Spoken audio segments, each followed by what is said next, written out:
Hello my dear student, कैसे हैं आप सभी। उम्मीद करता हूँ कि बढ़िया होंगे और अपनी पढ़ाई मज़े से कर रहे होंगे। तो देखिए, ये जो है फिजिक्स का नया चैप्टर है नाभिक की संरचना, जो कि रदरफोर्ड मॉडल के बाद जो है कि हाइड्रोजन स्पेक्ट्रम निकालने के बाद जो है आता है नाभिक की संरचना। इसमें हम लोग जानेंगे नाभिक की संरचना कैसी होती है, आकार कैसा होता है, नाभिक में क्या क्या होते हैं, उन सभी चीज़ों को विस्तृत से जानेंगे। तो ये पार्ट 1 है, इसके 3 वीडियो आएंगे।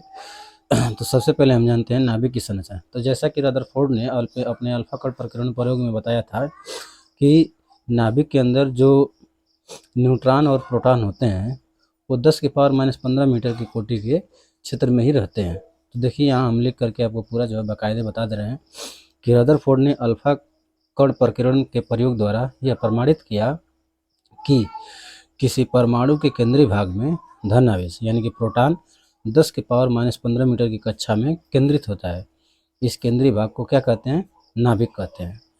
नाभिक में प्रोटॉन नाभिकीय बलों से बंधे रहते हैं और नाभिक में उपस्थित कण जैसे कि न्यूट्रॉन हो गए, प्रोटॉन हो गए, तो नाभिक में जो न्यूट्रॉन और प्रोटॉन होते हैं उनको हम सम्मिलित रूप से न्यूक्लियन कहते हैं। तो ये आप याद रखेंगे कि न्यूक्लियन किसे कहते हैं, तो न्यूट्रॉन और प्रोटॉन को मिला करके हम इनको कहते हैं न्यूक्लियन।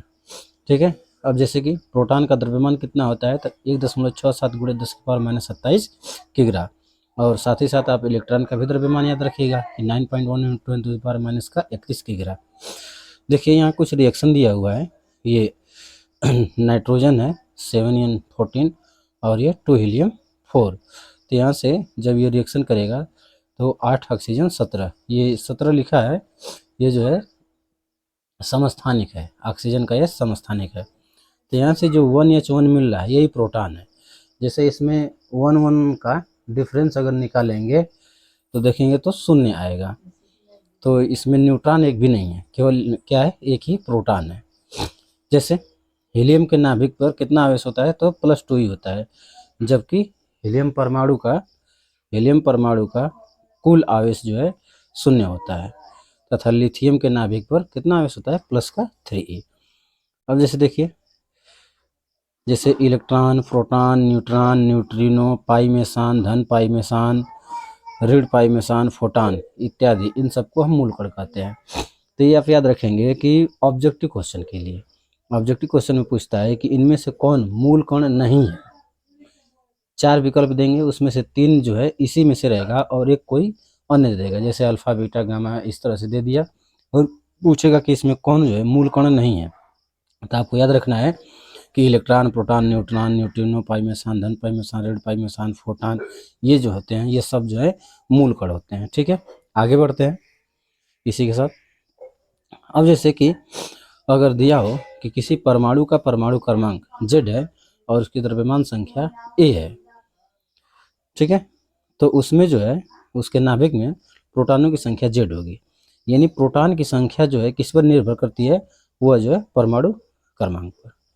अर्थात यूं कहें कि परमाणु क्रमांक जो है प्रोटॉन की संख्या पर निर्भर करता है। क्योंकि देखिए, परमाणु क्रमांक जो है इलेक्ट्रॉन की संख्या पर निर्भर नहीं करता है, क्योंकि इलेक्ट्रॉन जो है आते जाते रहते हैं, लेकिन प्रोटॉन जो है हमेशा जितने हैं उतने ही रहते हैं, प्रोटॉन नहीं निकलते हैं। इसीलिए जो है परमाणु क्रमांक जो है प्रोटॉन की संख्या पर निर्भर करता है।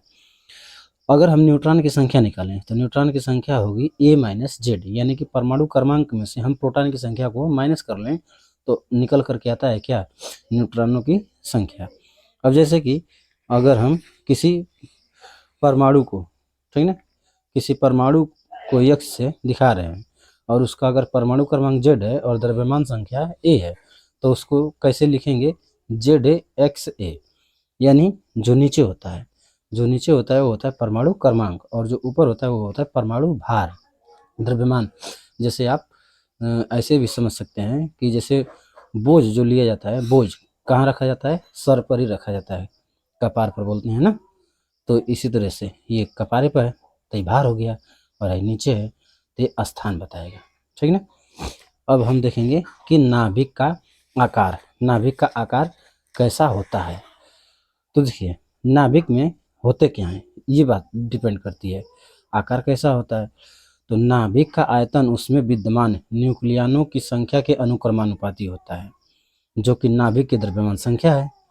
यानी आयतन जो है डिपेंड कर रहा है न्यूक्लियनों की संख्या पर। और न्यूक्लियन किसे कहते हैं, हम ए को कहते हैं, जो कि नाभिक का द्रव्यमान होता है। इस प्रकार यदि किसी नाभिक की त्रिज्या r है तो भी समानुपाती हो जाएगा a के, यानी अब भी क्या, आयतन, तो ये गोले के जैसा है, तो गोले का आयतन होता है 4/3 पाई r क्यूब, प्रोपोर्शनल हो जाएगा a। अब यहाँ से आप देख रहे हैं कि 4/3 और पाई ये सब नियतांक हैं, तो क्या हो जाएगा कि r के पावर 3 यानी r क्यूब बराबर a हो जाएगा। तो r बराबर हम निकालेंगे तो क्या आएगा, a के पावर 1/3, अर्थात r बराबर आएगा r0 a के पावर 1/3। अब यहाँ r0 क्या है, तो यहाँ r0 जो है ये नियतांक है। देखिए r0 क्या है, नियतांक है, और इसका मान जो होता है 1.2 × 10⁻⁻15 मीटर होता है r0 की वैल्यू। अब जैसे देखिए ये वैल्यू है, r0 की वैल्यू है 1.2 × 10⁻⁻15, और 10⁻⁻15 जो है 1 फर्मी के बराबर होता है, यानी हम जो है r को लिख सकते हैं 1.2 और a के पावर 1/3 फर्मी। ये फर्मी में जो है हम नाभिक की त्रिज्या निकाल सकते हैं। नाभिक का आकार बहुत छोटा होता है, इसीलिए जो है ये फर्मी में निकाला जाता है, ठीक ना। अब देखिए नाभिक की आकृति, तो ज़्यादातर नाभिक जो होते हैं वो गोलाकार ही होते हैं, लगभग जो है 10% का विचलन पाया जाता है। जैसे देखिए यहाँ हम लिखे हैं कि सामान्य कार्यों के लिए नाभिक का आकार गोलाकार माना जाता है। कुछ नाभिक गोलीपन से विचलित होते हैं, परंतु यह विचलन केवल लगभग 10% होता है। यानी अगर आप 100 परमाणु लेते हैं, ठीक है, किसी मतलब 100 तत्वों को लेते हैं, तो 100 तत्वों के परमाणु में से जो उनके नाभिक होंगे 90 तत्वों के जो नाभिक होंगे वो लगभग गोल होंगे।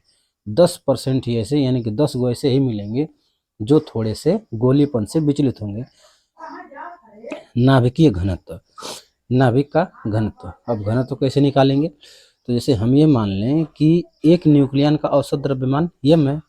एक न्यूक्लियन यानी कि एक प्रोटॉन और एक न्यूट्रॉन का जो एवरेज मास है वो m है, तथा किसी नाभिक की द्रव्यमान संख्या a है, तब नाभिक का द्रव्यमान कितना हो जाएगा, द्रव्यमान हो जाएगा ma, यानी एक का द्रव्यमान m है और टोटल जो है द्रव्यमान संख्या a है, तो पूरा नाभिक का द्रव्यमान हो जाएगा ma। अगर त्रिज्या r है तो आयतन क्या होता है 4/3 पाई r क्यूब। अब चूंकि ऊपर हम लोग r बराबर पढ़े हैं कि r बराबर r0 a की पावर 1/3, तो यहाँ r की वैल्यू हम रख देते हैं r0 a की पावर 1/3, तो यह जाएगा 4/3 पाई r0 क्यूब a। तो ये निकल गया पूरा आयतन। अब घनत्व का फार्मूला लगा दें, तो घनत्व बराबर क्या होता है, द्रव्यमान बटे में आयतन, ये आपको याद रहना चाहिए। घनत्व बराबर होता है द्रव्यमान बटे में आयतन। अब चूंकि द्रव्यमान यहाँ निकाले हैं कि m × a, तो m × a रख दिए, और भी यहाँ निकल कर क्या आया है कि 4/3 पाई r0 का क्यूब × a, तो यहाँ a से कट जाएगा और ये 3 को ऊपर भेज देंगे, तो 3m बटे में 4 पाई r0 क्यूब। यानी देखिए इसमें a कट गया, a क्या था, a था द्रव्यमान संख्या, यानी किसी परमाणु का जो नाभिक होता है, ठीक है ना, कि यानी जो नाभिकीय घनत्व होता है, किसी भी परमाणु के नाभिक का जो घनत्व होता है वह a पर निर्भर नहीं करता है, यानी द्रव्यमान संख्या पर निर्भर नहीं करता है, ठीक है। इसका अर्थ है कि सभी परमाणुओं के नाभिकों का घनत्व लगभग समान होता है, क्योंकि जब a पर डिपेंड ही नहीं कर रहा है, यानी कि लगभग जो है ज़्यादातर नाभिकों के घनत्व जो होंगे वो समान होंगे। अब अगर हम कुछ आंकिक वैल्यू लेकर के घनत्व को निकालें, जैसे कि यम 1.67 × 10⁻27 की, जैसे ये यम क्या है, न्यूक्लियन का द्रव्यमान है प्रोटॉन का, और r0 की वैल्यू 1.2 × 10⁻15 मीटर। तो ये सब वैल्यू यहाँ रख करके, जैसे ये 3 हो गया, है एम की वैल्यू हो गई, ये 4 हो गया, और ये पाई की वैल्यू 3.14, और ये r0 की वैल्यू 1.2 × 10⁻15, तो ये आएगा 2 × 10⁻17 किग्रा प्रति घन मीटर।